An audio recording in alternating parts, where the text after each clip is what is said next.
খুলনায় operation devil হান্টে আরো 16 জনকে গ্রেপ্তার করেছে পুলিশ।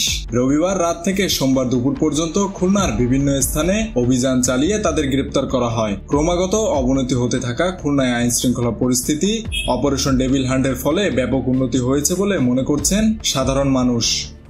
আমাদের দেশে কোনো গ্যাঞ্জাম, মারামারি, ভাঙচুর না হয়, আমরা সেদিকে খেয়াল রাখবো এবং আমাদের ইচ্ছা যে আমরা শান্তিমতো বাড়িতে ঘুমাবো, কোনো সন্ত্রাসী কার্যকলাপ থাকবে না, মদ মাতাল থাকবে না, আমাদের ছেলেমেয়েরা নিরাপত্তা স্কুলে যাবে, কলেজে যাবে, আমরা তো এটা আশা করি।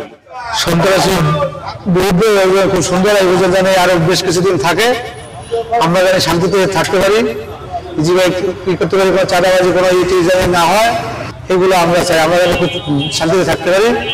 আর অভিযান যে সন্ত্রাসীগুলো অভিযানে ধরা পড়তেছে, আমরা এগুলো স্বাগত জানাই। এই ডেভিল হান্ট যেটা বাংলাদেশে শুরু হয়েছে, এইটা নিয়ে আমার মতামত, এইটা অনেক আগেই করা উচিত ছিল।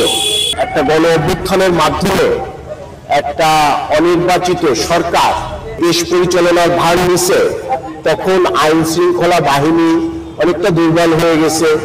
এটা মাথায় রেখে এই 6 মাস অনেক অপ্রীতিকর ঘটনা ঘটছে। আমি মনে করি এটা যদি আরো 4-5 মাস আগে এটা চালু করা যেত, তাহলে কিছু আতঙ্ক, কিছু ভয় মানুষের ভিতরে কাজ করত, যেটা থেকে বাংলাদেশের মানুষ কিছুটা হলেও পরিত্রাণ পেত। তারপরেও আমি সাধুবাদ জানাই। আমার মনে হয় আরো আগে থেকে শুরু করার প্রয়োজন ছিল। এখন দীর্ঘায়িত হওয়ার কারণে অনেক বদমাইশ যারা খুনি তারা পলায় গেছে, এরকম আমরা তথ্য পেয়েছি। কিছু কিছু ক্ষেত্রে এটা যদি আরো আগে থেকে করা হতো তাহলে অনেকে পলিয়ে যেতে পারত না, যার কারণে অনেককে ধরা সম্ভব হতো এবং তাদের বিচার নিশ্চিত করাও সম্ভব হতো। বর্তমান পরিস্থিতি ডেভিল হান্ট সরকার না মানার কারণে আপনার দেশের আইন শৃঙ্খলা আস্তে আস্তে উন্নতি হবে, যেহেতু পুলিশের মনোবলটা ভেঙে গেছে। এখন আমাদের সেনাবাহিনী সহ যৌথ অভিযান চালানো হলে সন্ত্রাসীগুলো কিছুটা ভয় পাবে এবং আইন শৃঙ্খলা অনেক উন্নতি হবে। আমরা সমাজে যারা বসবাস করি তারা চাচ্ছে আমরা শান্তি, সহজভাবে শান্তিভাবে সবাই চলাফেরা করবে, এটাই আমাদের কামনা।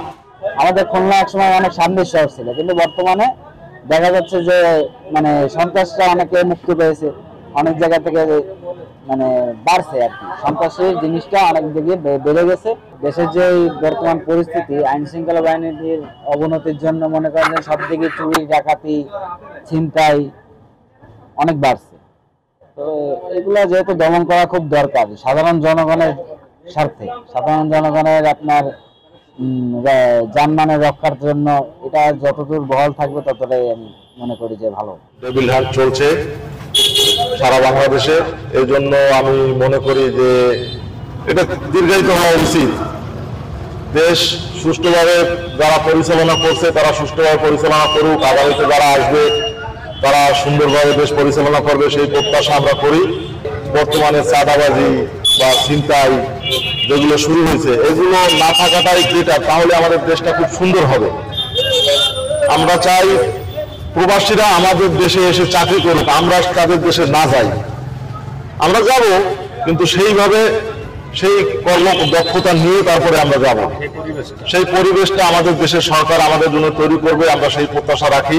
আমাদের চিন্তা ভাবনা আর তাদের চিন্তা ভাবনা একরকম নয়, কিন্তু তাদের চিন্তা ভাবনার সাথে আমাদের চিন্তা ভাবনা এক করতে হবে, এক হতে হবে, তাহলে সবকিছু সুন্দর এবং পরিমার্জিত হবে। আমরা চাই বাংলাদেশ বিশ্বের মডেল হিসেবে আবির্ভূত হোক। গত 8 ফেব্রুয়ারি রাত থেকে সারা দেশে একযোগে শুরু হওয়া অপারেশন ডেভিল হান্টে খুলনায় এ পর্যন্ত 78 জন আসামি গ্রেপ্তারের খবর পাওয়া গেছে। মেহেদী হাসান বাপ্পি, খুলনা গেজেট।